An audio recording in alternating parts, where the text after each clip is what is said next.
আমাদের পুরুষ জাতির যদি বাচ্চা হয়তো হওয়ার সঙ্গে সঙ্গে ধরে ইয়া কাছাড় যে তুই এরকম করে লাত মারছিলি পেটের মধ্যে নাকি বেটা ছেলে বরদাস্ত করতে পারবে? সেদিনই ওকে ওই ধানের কাঁড়ি ঠাঠা করে মেয়েরা শেষ করে দিতাম আমরা বেটা ছেলে, বুঝতে পেরেছেন? কিন্তু মায়ের জাত, মায়েরা কত ময়া করে, কত ভালোবাসে বাচ্চাকে। আহা হা, সুবহানাল্লাহ, কত কষ্ট।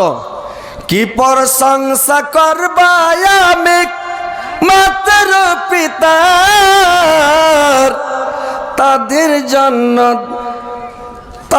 জন্য দেখেছি আমি মুখ দুনিয়া। হাই রে প্রসাব কালক ব্যথা জরুরি, যার ব্যথায় ঘুম নাই চোখে পাড়া পড়োশির। কত কষ্ট, কত ব্যথা। যখন সন্তান প্রসব হয়ে যায়, দুনিয়াতে চলে আসে, ছেলে যখন মানে মা যখন ছেলের মুখ দেখে, বাচ্চার মুখ দেখে নাই, যত কষ্ট করেছে সমস্ত দুঃখ কষ্ট ভুলে যায়। সব ভুলে গিয়ে মা বাচ্চাকে বুকে ধরে, বুকে টেনে নাই, সব দুঃখ ভুলে গিয়ে বাচ্চার কোনো বাচ্চাকে কষ্ট হতে দিবে না। নিজের যত কষ্ট হোক, নিজের যত যা হোক, কিন্তু বাচ্চার কোনো কষ্ট হতে দিবে না। কত আদর করে যত্ন করে মানুষ করে রে ভাই, বুঝতে পেরেছেন? নিজের ছেলেটাকে কি করে মানুষ করছেন, কত কষ্ট করে মানুষ করছেন। আহা হা, এই যে মা কত আদর করে মানুষ করে। পৌষ মাঘ মাসের ঠান্ডাতে মা শুয়ে থাকে পেশাবে, ছেলেকে শুকাই রাখে, ঠান্ডা লাগে না। দয়াবতে দরদেনে মা, পৌষ মাঘ মাসের ঠান্ডাতে মা শুয়ে থাকে পেশাবে, ছেলেকে শুকাই রাখে, ঠান্ডা লাগে না। দয়াবতী দরদিনী হায় আমার মা, দয়াবতী দরদিনী মা। মায়ের এক ফোঁটা দুধের ঋণ সদাবে না কোনো দিন, মায়ের এক ফোঁটা দুধের ঋণ সদাবে না কোনো দিন। জন্ম জন্মান্তরে করলে সাধনা, দয়াবতী দরদিনী মা। পিতা আনন্দে মাতিয়া সাগরে দেয় ফেলিয়া, যায় যে বেঁধিয়া আর ফিরে আসে না। দয়াবতী দরদিনী মা। মা কত কষ্ট করিয়া যতনে লাই ধরিয়া, মা কত কষ্ট করিয়া যতনে লাই ধরিয়া, 10 মাস 10 দিন পেটে লয়ে পাইল কত যন্ত্রণা। দয়াবতী দরদিনী হায় আমার মা, দয়াবতী দরদিনী মা। একটি সন্তানের দায় কত মাঝে প্রাণ হারায়, একটি সন্তানের দায় কত মাঝে প্রাণ হারায়। সন্তান ভূমিষ্ঠ হলে পারে সব দুঃখ মা যায় ভোলে, কষ্টের কথা মায়ের মনে পড়ে না। দয়াবতী দরদিনী হায় আমার মা, দয়াবতী দরদিনী মা। ভাইরে আমার, মা কত কষ্ট করে, কত যন্ত্রণা সহ্য করে, আর মা সেই ছেলেকে নিয়ে কত কষ্ট করে মানুষ করে 2 বছর দুধ পান করায়, আর কত ছেলেকে কত ভালো ভালো খেলায়। ছেলেকে যখন জ্বর হয়ে যায়, মা পাগলের মতো হয়ে যায়, মা সারা রাত ঘুম যায় না, মা সারা রাত ছেলেকে নাসনির মতো বসে থাকে। আর কখন কি করতে হবে, ছেলেকে সব সময় দেখভাল করে, কত হেফাজত করে, কত ময়া করে তাকে মানুষ করে। আর ছেলেকে যখন খিলিয়ে পিনিয়ে যখন বড় করে দেয়, বিয়ে শাদী দিয়ে দেয়, আর মা যদি সেই দিন বাবার আগার দিকে যদি ছেলে সিনা ফুলিয়ে দাঁড়িয়ে যায়, চোখ মুখ দেখায়, খেখড় মারে, সেই দিন মা বরদাস্ত করতে পারবে না, সহ্য করতে পারবে না, তার কলিজা ফেটে যাবে রে ভাই। তো মাকে কোনোদিন কষ্ট দিবেন না, আঘাত দেবেন না, মাকে দুঃখ দেবেন না, বাবাকে দুঃখ দেবেন না। বাবা এমন একটা জিনিস, বাবা এমন একটা মানুষ, যে বাবা এমন একটা গাড়ি, এমন একটা ইঞ্জিন, যে পেট্রোল ডিজেল লাগে না, নিজের খুন দিয়ে সে সংসার চালায়, রিক্সা চালায়, মাঠে কাজ করে, আর বিদেশ খেটে টাকা পয়সা উপার্জন করে ছেলে পেলে মানুষ করে। আর যখন ছেলে মানে বাবাকে বাবা বলে না, মাকে মা বলে ডাক দেয় না, সেদিন বাবা দুঃখ রাখতে পারে না রে ভাই।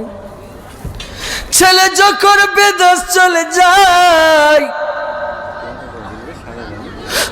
মাকে বলে যাই না, লাখ করে বেরিয়ে চলে যায়। কত ছেলে পৃথিবীতে আছে, যখন বিদেশ যাবে বাবাকে বলবি না, লাখ করে চল্লিশ। বাবা কত কাঁদে, কত কষ্ট করে, দুঃখ করে ছেলেকে মানুষ করলো। আজকে বাবাকে বলে যাই না, বউকে বলে যাচ্ছে আমি চলে গেলাম, বউকে জানিয়ে যায়, বাবাকে জানাই না। সেদিন বাবার ভিতরটা কেমন করে ভাই বলুন তো? এত খেটে কামিয়ে ছেলেকে মানুষ করলাম, ছেলেকে বড় করলাম, আজকে আমার চাইতে বেশি দামি হয়ে গেল ওর বউ, ওর স্ত্রীটাই হলো ওর কাছে মানে বেশি দামি, বাবার কোনো দাম নাই। ভাইরা আমার, বন্ধুরা আমার, এই যুবক ভাইরা ভালো করে শুনলেন, বাবার সঙ্গে বেয়াদবি করবেন না, মার সঙ্গে বেয়াদবি করবেন না। আপনি মাকে বলে যান, বাবাকে বলে যান, বাবাকে বলে যান, বাবা সারা রাত দোয়া করবে। তোমার বিদেশে কোনো যদি বিপদ হয়, মার কলজাতে পাহাড় পড়বে। সর্বপ্রথম পৃথিবীর মধ্যে মা জানতে পারবে আমার ছেলের কি হয়েছে। মা সারা রাত ঘুম যাবে না, সারা রাত মা আল্লাহর দরবারে আঁচল পেতে পেতে দোয়া করবে, আল্লাহ আমার ছেলেকে ভালো রাখো, সুস্থ রাখো, আল্লাহ আমার ছেলেকে তুমি সহি সালামতে বাড়ি ফিরিয়ে আনো। স্ত্রী কোনোদিন আপনার দোয়া করবে না, রাত জেগে থাকবে না। এই যুবক ভাইরা, তোমার জন্য তোমার স্ত্রী কোনোদিন দোয়া করবে না, তোমার মা সারা রাত দোয়া করবে, 24 ঘন্টা দোয়া করবে। আর আজকে তুমি তোমার মাকে বলে যাও না তুমি বেরিয়ে চলে যাচ্ছ, তোমার একটু জ্ঞানে লাগলো না, তোমার একটু বিবেকে বাঁধলো না, তোমার একটু খেয়াল হলো না, আমার বাবাটাকে একটু বলে যাই, বাবাকে আমি দেখি, মানে বাবাকে বলে যাই, আব্বা আমি বিদেশ গেলাম, আমি অমুক জায়গায় গেলাম, কোনো জায়গায় গেলাম। ভাইরে আমার, বাবাকে বিনা বলাতে কোনো জায়গা যাবেন না, মাকে বিনা বলাতে কোনো জায়গা যাবেন না। দেখেন যারা বেধর্মী, বেদিন মুশরিক যারা, ওরা ওদের ছেলেগুলোকে কি শিক্ষা দেয়? যারা বেদিন মুশরিক যখন স্কুল যাবে, স্কুল গেলে মার কাছে যাবে, মা আমি গেলাম, তখন আর মা মাথায় হাত রেখে তখন ওকে দোয়া দেয়, যাও বাবা। বাবার কাছে যায়, আব্বা চলে গেলাম, আমি স্কুল গেলাম, বাবা ওকে দোয়া দেয়। আসবে তখন এসে মার কাছে বলবে, মা চলে আসলাম, আবার মাথায় হাত লেগে বলবে, ঠিক আছে বাবা। একটা বিধর্মী এরা কিছুই পাবে না, মরলে জাহান্নামে যাবে, অথচ এরা কি মানে আদর্শ পালন করে। আর আমাদের মুসলমান মুমিনেরা এরা কি মানে কি আদর্শ পালন করে, কি নিয়ম কারণ পালন করে। এরা জালসা শুনবে না, এরা কোরআন হাদিসের কথা শুনবে না, কি দিয়ে বুঝবে, মাদ্রাসায় পড়বে না, আলেমের কাছে বসবে না। আল্লাহর রাসূল যখন মেরাজে গিয়েছিলেন, একটা দৃশ্য দেখেছিলেন ভাই, যে কিছু আলেম কোরআন হাদিস নিয়ে বসে আছে, আর ওইখানে কোনো লোকজন নাই, আলেমগুলোর কাছে কোনো মানুষ নাই। আর কিছু দূরে এক জায়গাতে দারু মদ খাওয়ার জন্য খুব হোঁড়াহুঁড়ে সব একবারে আহুতি করছে, খুবই ওখানে খুব ভিড় জমিয়ে আছে। আল্লাহর রাসূল জিবরাইলকে বললেন, জিবরাইল বলেন তো ওইখানে খুব ভিড় জমিয়ে আছে, আলেমের কাছে কোনো লোক নাই কেন? জিবরাইল বললেন, শুনেন নবীগণ, এইগুলো আপনার উম্মতের মধ্যেকার লোক। এমন একটা জামানা আসবে, আলেমেরা কোরআন হাদিস নিয়ে বসে থাকবে, সেইখানে কোনো মানুষ থাকবে না, কোনো মানুষ জলসা শুনবে না।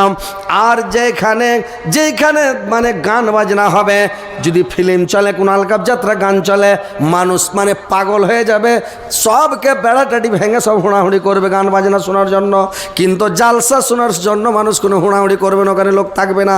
দেখেন আজকে পরিস্থিতি, মানুষ জালসা শুনতে চায় না, কোরআন হাদিস ভালোবাসতে চায় না। মানুষের দিলের মধ্যে মরচুনা ধরে গেছে রে ভাই, জং ধরে গেছে, কোরআন হাদিস ভালো লাগে না। যেই দিন কোরআন হাদিস ভালো লাগবে না, সেদিন আপনি জেনে নেবেন আপনার দিলের মধ্যে মোর্চা ধরে গেছে, জং ধরে গেছে আপনার, আর কোরআন হাদিস ভালো লাগে না, কোরআন হাদিস শোনার মন করে না। ভালো করে শুনেলেন ভাই, যে আপনাদেরকে আমি বলে যাচ্ছে, আপনারা জিন্দেগিতে বাপ মাকে কষ্ট দেবেন না। যদি বড়লোক হওয়ার মন থাকে, যদি আপনি পৃথিবীতে সম্মানী ব্যক্তি হতে চান, যদি কোনো ভালো ব্যক্তি হতে চান, মা বাপকে কোনোদিন কষ্ট দেবেন না, মা বাপকে দুঃখ দেবেন না।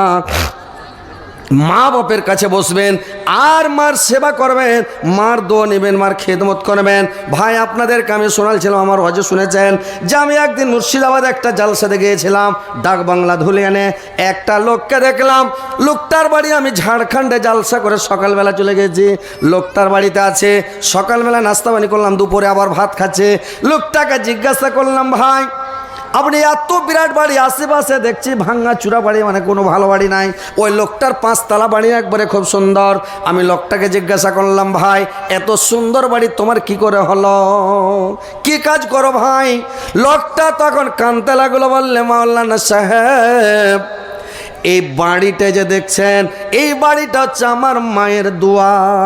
আমার মা আমার জন্য দোয়া করেছে, আল্লাহ আমাকে এই বাড়িটা করতে দিয়েছে, আল্লাহর দয়াতে আমি বাড়িটা করেছে। আমার মার সেবা বেশি দিন করতে পারিনি, আমার মা প্যারালিসিসের রোগে, আমার মার 3 বছর পর্যন্ত আমি সেবা করেছে। আমি বাজারে পেপার বিক্রি করে, আর যখন 9টা-10টার দিকে বাড়ি আসে, আমার মাকে গোসল করিয়ে সুন্দর করে পরিষ্কার পরিচ্ছন্নতা করে আমার মাকে খাওয়ার আগে খাওয়াই, তারপরে আমি তখন পরে খাই। এইভাবে আমার মার সেবা করতাম। আমার মা আমার জন্য দোয়া করে দিয়েছে। এই যে দেখেন আমার বিরাট বাণী, বুঝতে পেরেছেন?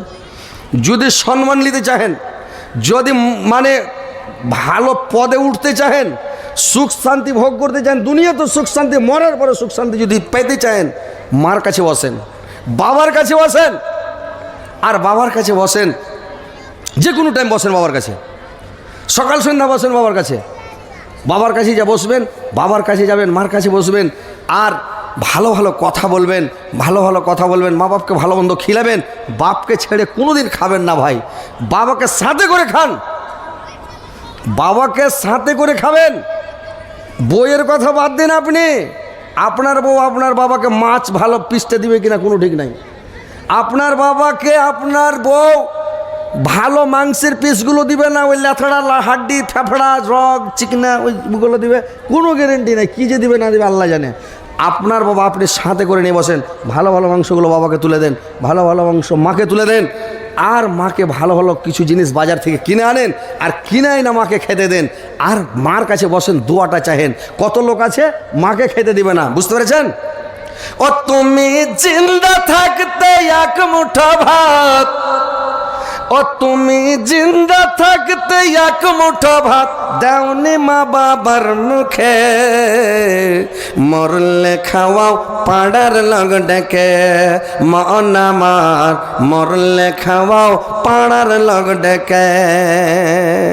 ও তুমি জিন্দা থাকতে এক মুঠো ভাত দাওনি মা বাবার মুখে, মরলে খাওয়াও পাড়ার লগ ডেকে। মাসে মাসে লক্ষ টাকা ব্যাংকে করো জমা, বাড়ি বাড়ি ভিক্ষা করে তোমার মা বাবা, বাড়ি বাড়ি ভিক্ষা করে তোমার মা বাবা। ও তোমার বইয়ের হাতে সোনার বালক, ও তোমার বইয়ের হাতে সোনার বালক, দিন কাটে তার কত সুখে, মরলে খাওয়াও পাড়ার লং ডেকে, মন আমার মরলে খাওয়াও পাড়ার লং ডেকে। ভাইরে আমার বাপকে জীবনে খেলাই না ভালো মন্দ, আর বাপ যখন বিছানাতে পড়ে গেছে, ওর ইঞ্জিল ডাইরেক্ট হয়ে গেছে, ডাক্তারে বলছে খায়ও না, খায়া হজম করতে পারে না, খালি পড় পড় করে বাড়িয়ে চলে যাচ্ছে। তখন যে কইছে আব্বা খাইবে, উতন খাইতে পারবে, ভালো থাকলো তখন খিলাইলে না, এখন তো মরছে ও। ডাক্তার রেজাল্ট দিয়ে দিয়েছে আইজ নিক কাহিল মরে যাবে, মানে 1-2 দিনের মধ্যে শেষ ও, আর টাইম নেই। তখন কইছে আব্বাজি কিছু খেবে? না বেটা কিছু খাওয়া না বেটা। তার মানে কি? খুব খেয়েছি বেটা, খুবই খিলালছি।